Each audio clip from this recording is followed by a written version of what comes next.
Olá, você que está conectado aqui no podcast Vida Moderna. Eu sou Guido Orlando Júnior, jornalista, e hoje eu vou bater um papo bastante interessante aqui de um produto que você, não digo que você usa todo dia, pode até usar todo dia, mas você pelo menos uma vez por mês eu tenho certeza que você usa.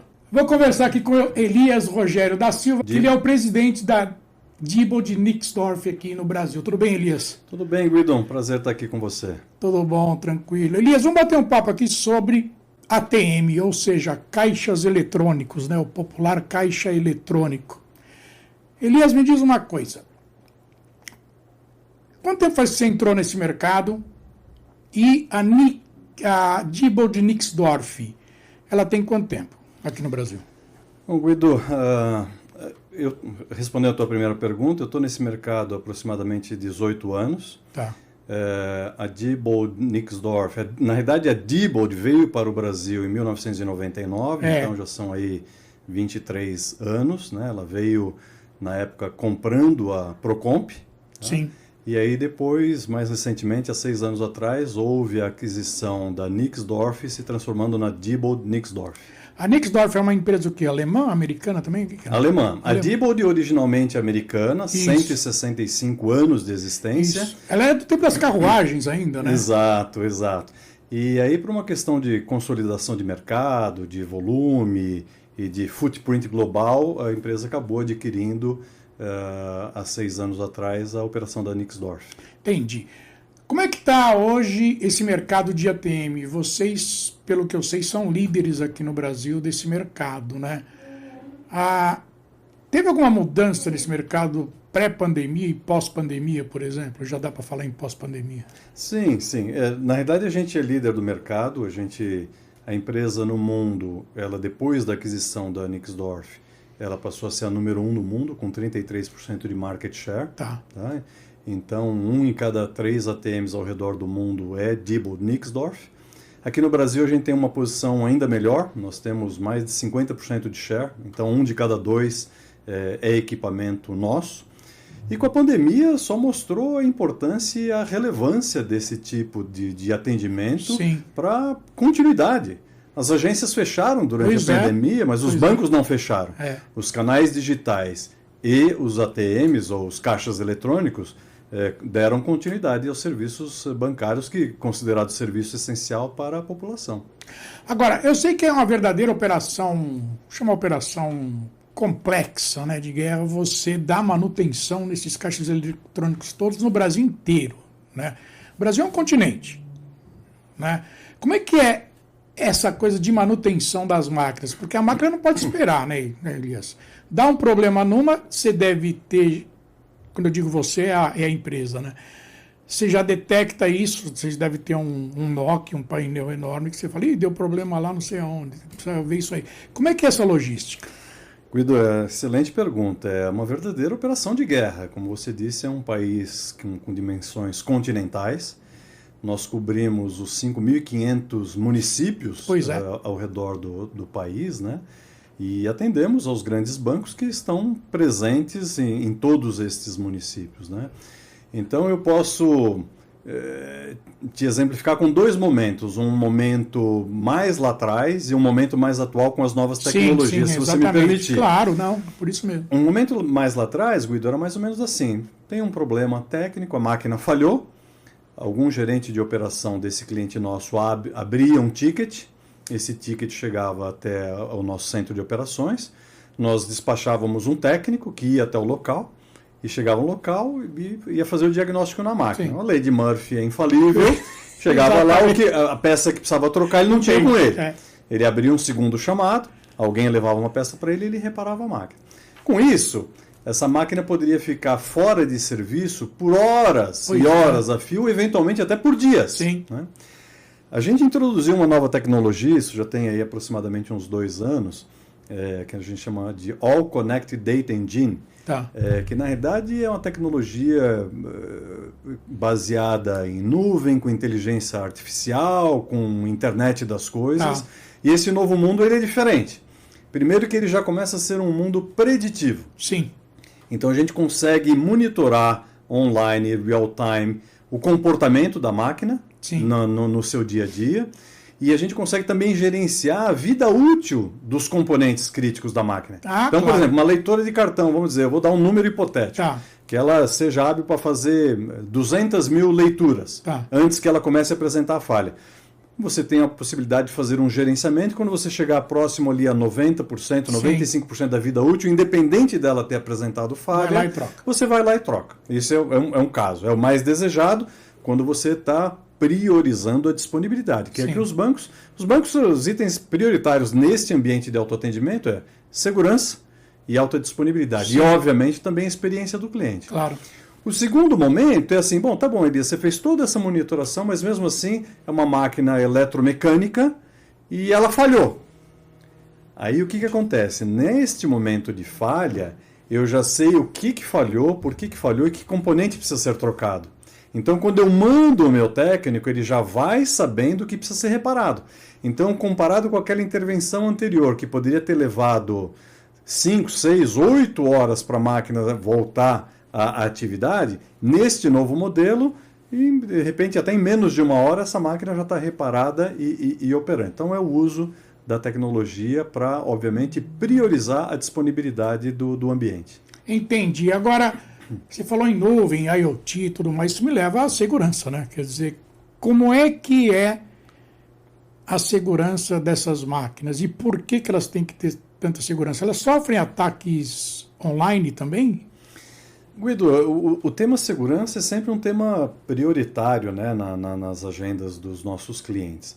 Você trata desde o tema de segurança física, então a robustez que o teu equipamento tem que ter contra ataques físicos e os ataques lógicos também, sem sombra de dúvidas. Claro. Né? Então, a gente tem também toda uma plataforma de software que é chamada Vynamic, e a gente tem o Vynamic Security, que obviamente é, vamos dizer assim, um ativador de mecanismos de segurança lógica para detectar eventuais tentativas de invasão e fazer com que estas sejam malogradas. Sim. Esse é o grande objetivo. Sempre que se fala de segurança, é sempre uma visão 360 graus. Você tem que pensar no ataque físico, no ataque lógico, e você tem a questão das pessoas que têm acesso ao equipamento. Então você tem que estar sempre olhando isso holisticamente a 360 graus para mitigar cada uma das possibilidades.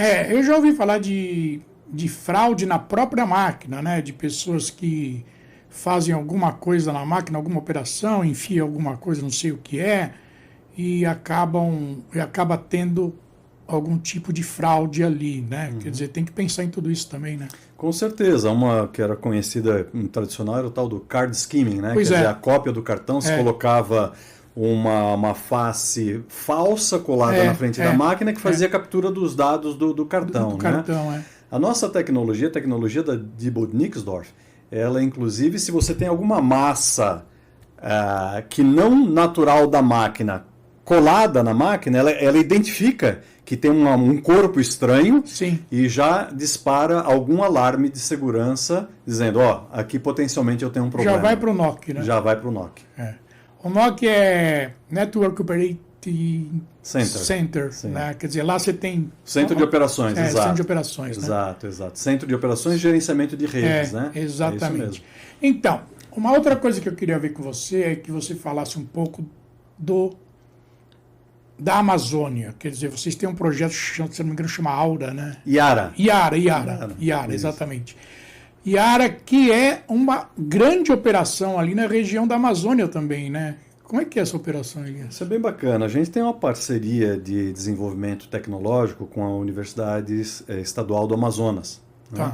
E a gente trabalha conjunto alguns desenvolvimentos tecnológicos para as nossas tecnologias, né? Para o ambiente do autoatendimento, do caixa eletrônico. E houve uma demanda deles se a gente não teria interesse de financiar um projeto deles, que é o projeto Iara, que é para monitorar a qualidade da água do Rio Amazonas. Sim. Como a nossa empresa, né, sendo uma multinacional e que está muito alinhada com as iniciativas do ASG, né, do Ambiental, Social e Governança, a gente entendeu que essa era uma iniciativa muito vinculada ao tema do ASG E iniciamos esses investimentos, então a gente entra com um recurso financeiro e a universidade desenvolvendo as tecnologias para fazer esse monitoramento da qualidade da água do Rio Amazonas. Projeto maravilhoso. Eu tive com o pessoal da universidade lá do Amazonas, isso tem mais ou menos uns 60 dias. Eles estão motivadíssimos com essa iniciativa e, obviamente, bastante felizes com o apoio que a Diebold Nixdorf vem fazendo esse projeto tão importante. Vocês têm caixa eletrônico lá também? Em barco? Né? Sim. Lá no Amazonas tem barco, tem caixa eletrônico que é instalado, precisa ser içado com helicóptero para chegar até o local de destino da instalação. Toda essa logística complexa a gente atua também no estado do Amazonas. E como é que funciona a transmissão? É por satélite? Porque lá não tem uma rede, né? Por satélite, muita coisa por celular também, sim, né? Sim. A comunicação se faz por satélite, por celular, enfim, com o meio que tiver disponível na região onde o nosso cliente quer estar instalando. Tem muitas localidades do nosso Brasil, Guido, como você bem sabe, em que o banco está presente através do ATM. Do ATM, né? Exato. Do caixa eletrônico. É só o caixa eletrônico. É só o caixa eletrônico. Você tem, por exemplo, um cliente nosso extremamente importante, que é o Banco 24 Horas. Tem muitas regiões do país que o Banco 24 Horas é a presença do banco ou dos bancos que fazem parte da rede naquela localidade remota. Agora me diz uma coisa, aí é uma curiosidade mesmo. Você tem os bancos hoje online, que não tem agência, não tem nada, né? Eles estão presentes nos caixas eletrônicos também, não estão? Sim, tem que estar, né? Porque senão dúvida. como é que você tira dinheiro do banco se não tem nada? Exato. Né?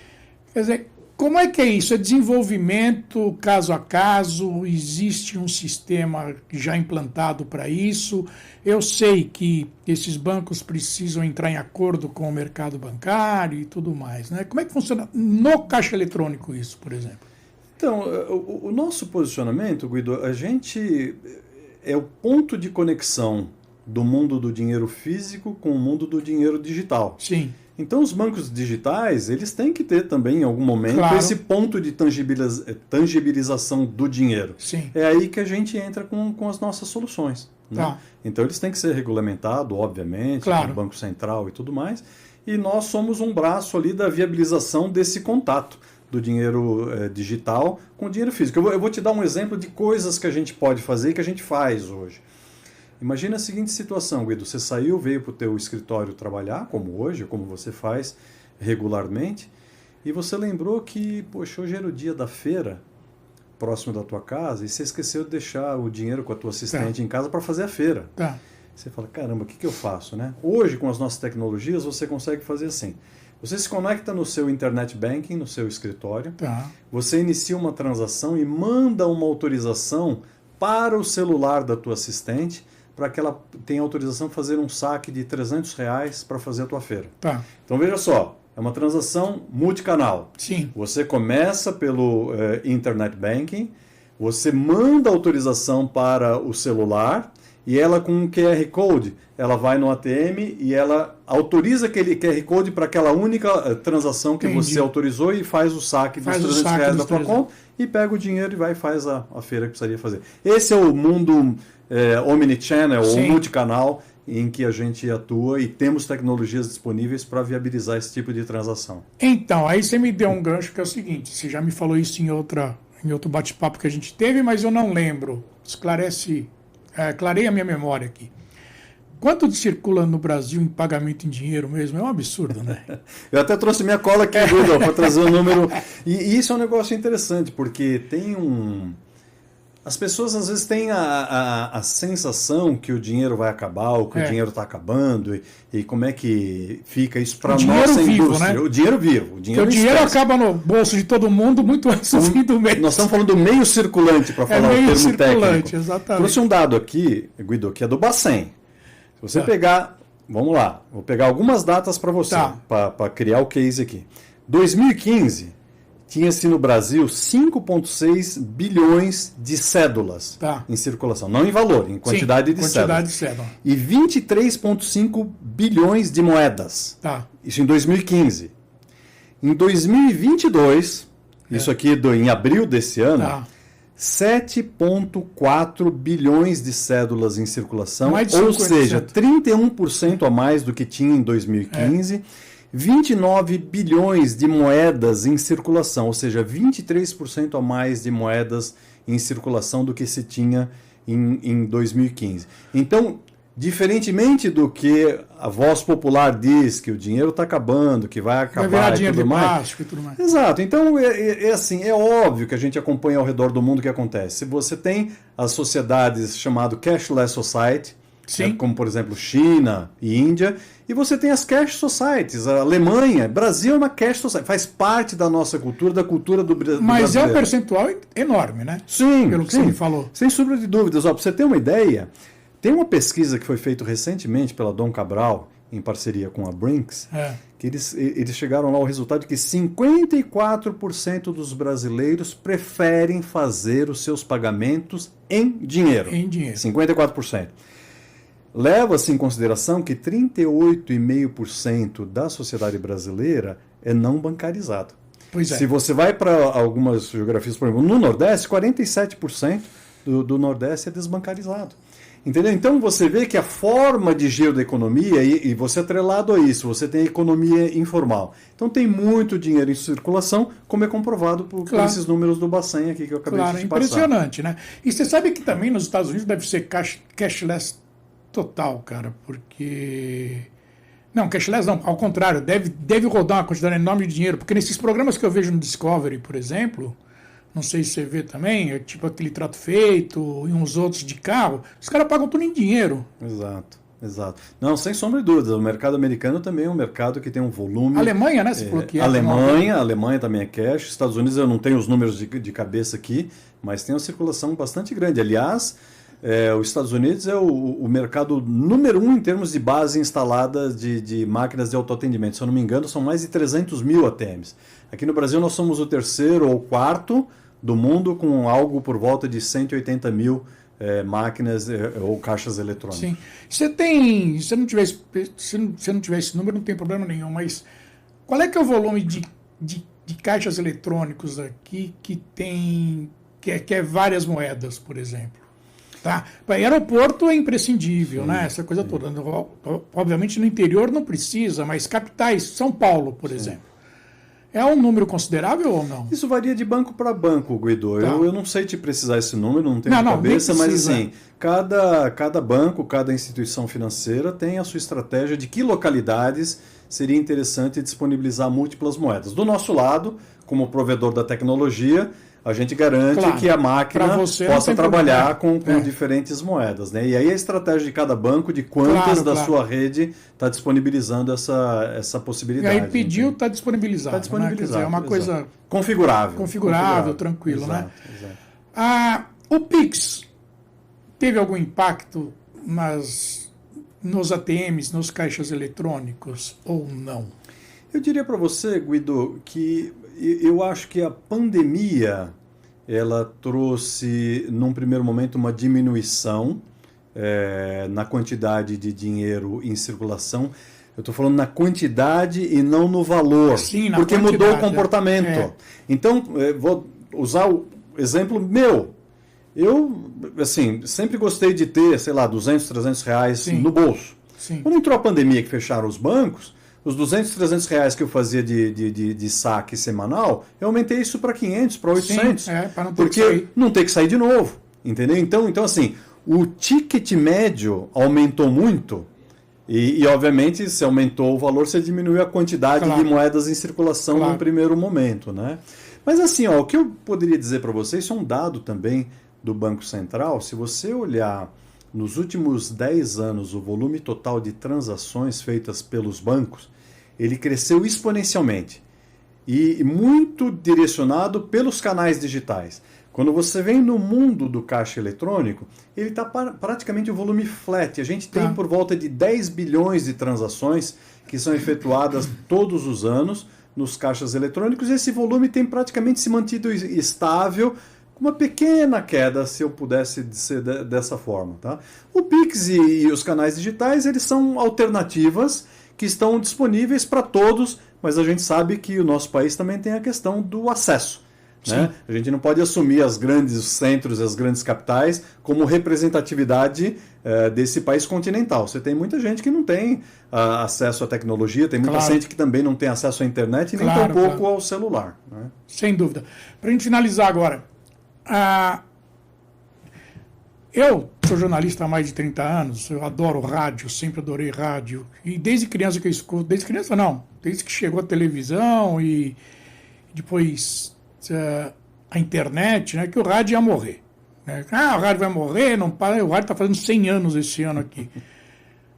A tua opinião, o caixa eletrônico vai morrer, Elias? Porque todo mundo fala, né?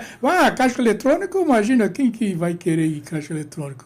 Como é que a vida, tem vida longa ainda, né, Elias? Então, Guido, eu gosto dessa tua abordagem aí do rádio, porque eu também, 30 anos atrás, trabalhava em banco, fui executivo de banco, de um grande banco, e estava me lembrando, inclusive, vindo para cá, que lá no início da década de 90, nesse grande banco que eu trabalhava, sempre se discutia futuro e planejamento estratégico, e o que vai ser daqui 5 anos, e eu me lembro que os mais empolgados falavam que a agência bancária, isso em 90... Em 5 anos não existiria mais. Olha. Né? Se eu não me falha a memória, em 90 tinha-se por volta de 24 mil agências bancárias no Brasil. Sim. Hoje tem 18 mil. Pois é. Hoje tem 18. Mudou o perfil, mudou substancialmente. Hoje as agências têm outra pegada, são ponto de relacionamento, ponto de negócios, e não mais ponto operacional ou transacional como basicamente era no passado. Né? Com os caixas eletrônicos, a gente tem um dizer interno do nosso estudo que a gente ainda vai surfar durante bons anos no que a gente chama do long tail of cash. Sim. Então você tem ainda... Tem uma queda, óbvio que tem ao redor do mundo, né? Mas essa queda ela é lenta, ela é gradual e, de novo, a gente tem que levar em consideração aspectos culturais. A tecnologia hoje não é um inibidor de você ser totalmente sem dinheiro, ser totalmente cashless. Não é. O que é o inibidor é questão cultural. E questão de cada geografia, como a gente estava dizendo. Você pega um país evoluído como a Alemanha, é uma sociedade baseada em dinheiro. Brasil, nós temos um dos sistemas bancários mais modernos do mundo. Sim. Poderia operar totalmente sem dinheiro? Poderia, mas isso está muito longe de acontecer aqui, no meu ponto de vista e na visão da Diebold Nixdorf também. Entendi. Deixa eu só te fazer uma perguntinha, agora você falou aí, eu lembrei, eu ia te perguntar, eu tinha esquecido.